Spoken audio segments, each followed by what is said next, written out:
One of the biggest offseason topics in fantasy football is the running back position.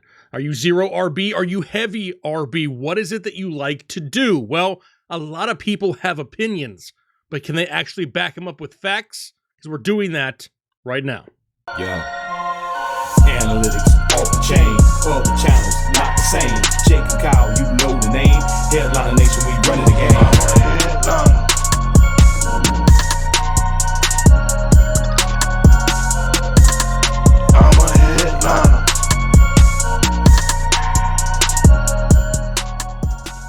What is going on, Headliner Nation? Jake, Fantasy Headliners. Hopefully everybody's doing well out there today. We're going to talk about running backs here in fantasy football. Now, if you've watched this channel for any length of time, you know I like to go heavy running back early, but we don't just give opinions. We back them up with actual facts and reasons as to why we came to the opinions that we have. We kind of like to think that will distance ourselves from a lot of the other noise that you hear out there in the fantasy football industry. Now, before we get into the content here today, I have a jersey to give away, right? We were giving away last week a signed DK Metcalf jersey. Well, congratulations, Luis Alcantar. He's our winner of the signed DK Metcalf jersey. I've already reached out to him. We've already verified his account over at pristineauction.com, and the jersey is on the way to his place. Now, don't forget, we're going to have a lot of jersey giveaways, a lot of memorabilia giveaways here in the next few days, the next few weeks, and actually all year long. How are you able to get in on those giveaways? Have yourself a free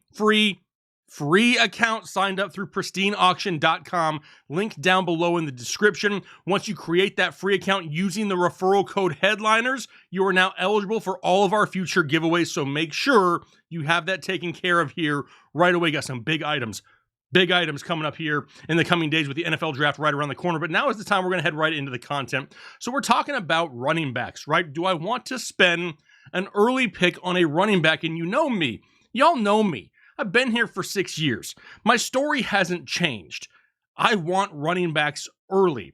And so we're going to kind of take a look and see as to why I feel that way. So I'm going to go ahead and we're going to start it off here.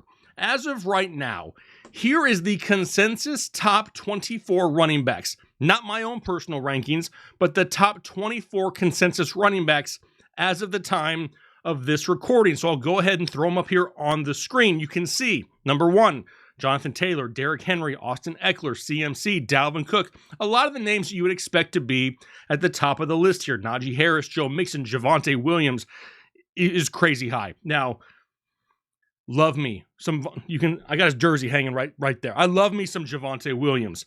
And it doesn't sound like Melvin Gordon's coming back. And if that's the case, I don't mind the 8 ranking there for Javonte Williams, because if that's his backfield solely, oh dear Lord, are we looking for a big year. Followed by my other boy, Nick Chubb, Kamara, Swift, Fournette, Antonio Gibson, Aaron Jones, Cam Akers, James Conner, and you can read the rest of the list. I don't need to sit here and read you the rankings. I'm pretty sure, I hope that you can read this list right here. So we're good to go. So here's our consensus top 24. But what I tell everybody all the time is the reasoning, one of the reasons, behind wanting to go heavy running back early is I want touches. You can't score fantasy points if your players aren't touching the football. So let's kind of categorize these guys right here and where they fall in line with their touches. So I've gone through every player and kind of put them in a category in which they fit into based off of the 2021 numbers. You can see quite a few guys averaging right around 20 touches a game. That's what I want, right? Because if we can get 2 guys that average 20 touches a game in the first 2 rounds of my draft, I'm basically starting every week of fantasy football with about 40 touches that I can bank on right off the bat. Below that, you got the 18-plus category. You see Christian McCaffrey there. Could that be higher? Of course it could, right? But I think that they kind of, I don't want to say play it safe, but maybe dial it down a little bit. But he's definitely somebody else who could hop up into that 20-plus category. Antonio Gibson, thought he was going to get the chance, right? Thought J.D. McKissic was gone. Thought J.D. McKissic was in Buffalo busting through tables. J.D. McKissic back in Washington, so that kind of sucks. Cam Akers, we know the volume could be there for sure. Josh Jacobs, now he'll have Kenyon Drake back. The 16-plus category, 2 guys that you can pretty much bank on here every year, Austin Eckler and Nick Chubb, followed by DeAndre Swift, Leonard Fournette, James Conner, Saquon Barkley, and Ezekiel Elliott. And then we have our 15 or less category. Now, I think we can look at this category right here and say we can expect for Javonte Williams to get more touches. I could see Aaron Jones getting more touches for sure now that there's no Devontae Adams in that offense. Got J.K. Dobbins, Damian Harris, Michael Carter right here. Don't mind this list whatsoever. So we're trying to maximize and gain the guys with the most touches, right? Well, cool. And we talked about a few of the potential changes here, Alvin Kamara being one of them. He's got this off-field issue with an assault charge. What's going to happen with that? Anything in 2022 kind of up in the air. Elijah Mitchell. Can we talk about Elijah Mitchell for a second? Now, pleasant surprise for a lot of people in 2021, but the stars kind of aligned as well, right? We got an injury to Raheem Mostert.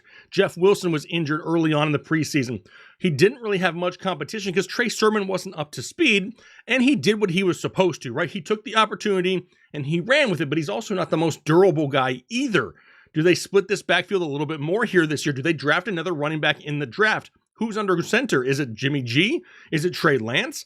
There's a lot of question marks, so I honestly think that even though Elijah Mitchell had a great 2021, averaged 20-plus touches a game, I wouldn't be surprised if we see him down closer to that 16 to 18 category here in 2022. Josh Jacobs mentioned Kenyon Drake. What about James Conner in the 16-plus category? He's somebody who could inch his way closer to the 18-plus category, right? With no Chase Edmonds there. Who's really behind James Conner right now? As at the time of this recording, before the NFL draft, not a whole lot. The 15 or less, we mentioned Javonte. We mentioned Aaron Jones. J.K. Dobbins, definitely a guy who could exceed that 15 touches there. And then Michael Carter as well. So we can kind of see that maybe a few of the guys towards the top could kind of regress a little bit when it comes to touches. And there's a few guys at the bottom who could actually see some more volume. But this is the way that fantasy football works, right? People start getting drafted. Running backs are going to go early in your fantasy football draft. That's just a fact. Now, whether you believe they should or not, it doesn't matter. More times than not, in most leagues, you're probably going to have about 10 running backs out of 12 picks go in the first round on average, right? So let's take a look at this exact list right here, and let's remove everybody that was selected as of right now, potentially in the first round, right? So let's go ahead and remove our potential first rounders. And you can see the 20-plus category isn't going to last very long, right? Because everybody wants those guys right there. We see, we lose one here at the 16-plus category. That was Austin Eckler that went off the board. So you can see that we lose quite a bit. But what happens when we remove the second rounders? Projected second rounders, let's move them out right now.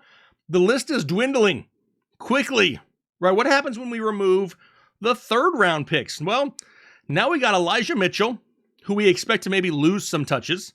Josh Jacobs, who could potentially lose some touches. Nobody in the 16-plus category. Then we got J.K. Dobbins, Damian Harris, and Michael Carter in the 15 or less. Now, here's what I'll say about this list, because a lot of people are going to look at this list and say, hey, I don't mind those guys. And I'm right there with you. I don't mind those guys either. But do I look at that list and say, hey, I want any of these guys to be my number one?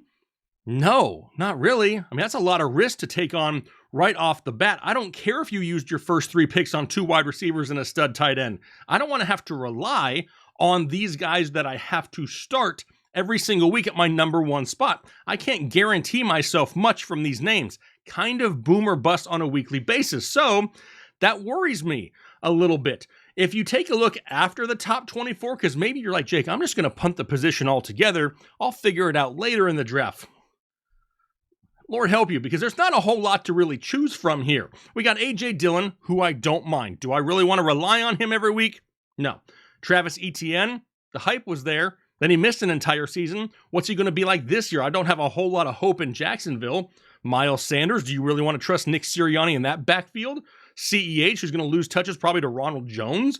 Devin Singletary, I don't mind Devin Singletary, especially if they don't add anybody in the draft in Buffalo. Rashad Penny, he's gaining some steam now because we don't really know about Chris Carson's health. Kareem Hunt, not a bad option. Chase Edmonds, now he's splitting the backfield with a bunch of guys there in Miami. Tony Pollard, Melvin Gordon isn't even on a team yet. James Robinson splitting there with Travis Etienne. Now, one name I want to make sure we talk about, and I really don't understand why the consensus is still so low all across on Cordero Patterson. He's going to be one of the only weapons in Atlanta. I don't mind Cordero Patterson at all, but I think we could all agree when you look at this list, it screams depth, right? This list screams depth. These are guys that I would like on my roster as depth.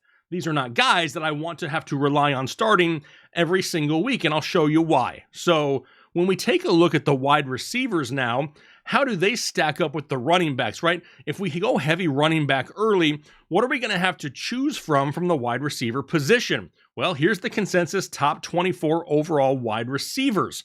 And I got them listed here on the screen. Once again, not going to read all the way through them. The big hitters there at the top: Cooper Kupp, Justin Jefferson, Jamar Chase, Devontae Adams, Stephon Diggs, and the list goes on. But what happens when we take this list right here and we remove the first 3 rounds of these guys? Well, this is what you have left. You still have 10 of your top 24 wide receivers available.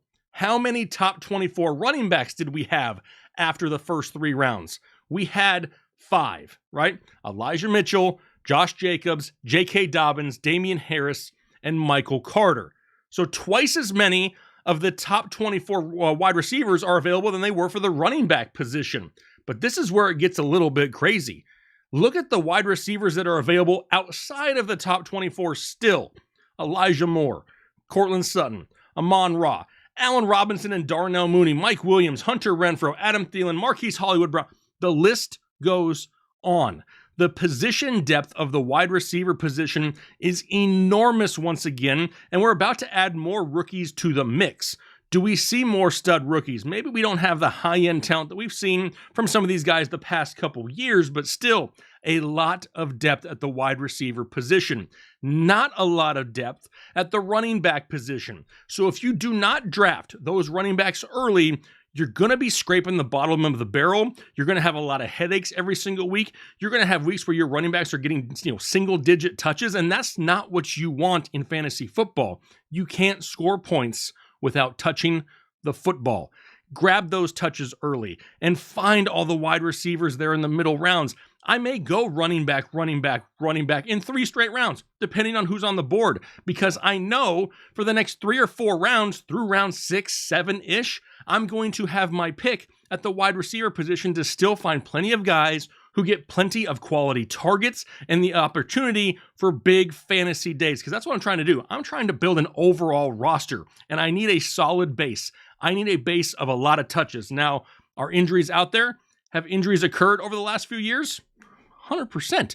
And sure, the running back position gets a lot of them, right? These guys are taking a lot of abuse, but it's the game of football, and any position at any time can get injured in any game. Now, I'll also hear the argument all the time for Nick Chubb. What about Nick Chubb? He's a great football player, but he's just not good for fantasy because of Kareem Hunt, and he doesn't catch passes. That's stupid. That is a lazy argument that has been used for year after year after year. And I'll tell you this, when it comes to fantasy football, Nick Chubb has still been a top 12 running back for the last 3 straight years. People can say whatever they want to say. They can spew narratives. They can spew opinions. But when you look at the actual numbers and the facts, you have to do what you have to do to build the best overall fantasy team. And sometimes the answers are right in front of you, and others are the ones trying to cloud your judgment just based off of nothing but opinions. So that's why we want to do shows like this. And I don't want to go too far in depth and totally go over your head. We will do more and more deep diving things as the offseason progresses, but I want to make sure a simple visual for you to see the opportunity for high-end wide receivers will be there after you get your stud running backs early in this year's fantasy football draft. But I want to know, what do you think? Leave me a comment down below. Are you a heavy running back? Are you heavy wide receiver? Which way do you kind of lean? Is it more of a balanced approach? Now, one thing I will tell you, I've been seeing some comments lately with people saying, in my drafts, I go running back, wide receiver, tight end, quarterback. They have it all labeled out. Whoa, don't be doing that either. Don't lock yourself in to a certain position in a certain round, because you'll have no idea who's going to fall to you in your draft. And the last thing you want to do is lock in on a position and pass somebody who's been gift wrapped to you in your league just because it's not the position that you wanted at that point in time in your pre-draft process. So make sure you keep an open mind. You look at the facts, you look at the numbers, because those numbers are what's going to bring you fantasy football championships, and that's what it's all about. Like I said, leave me those comments down below. We greatly appreciate the support. If you could do me a favor, hit that like button and consider subscribing if you have not yet already. We greatly look forward to talking to you guys here all offseason. Our live stream is coming up for the first round of the NFL draft. Do not miss it. Gonna have 6, 7 hours of nothing but giveaways and fun for you, the community. So make sure you stay tuned, stay subscribed for that. But for now, hopefully you guys have a great rest of your day, a great weekend, and we'll talk to you later.